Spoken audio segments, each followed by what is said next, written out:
Hi, this is John on behalf of ExpertVillage. In this video clip, I'll be talking about setting the cutting depth.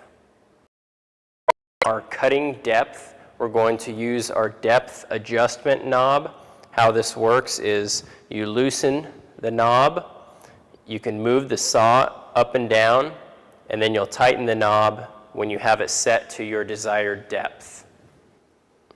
When setting the depth, you're going to have to manually raise that lower guard and set your blade up next to your board. The next thing you need to do is lower your blade slowly until one tooth goes below the bottom of your board. This is going to provide you with the most efficient cut. And then go ahead and tighten your blade.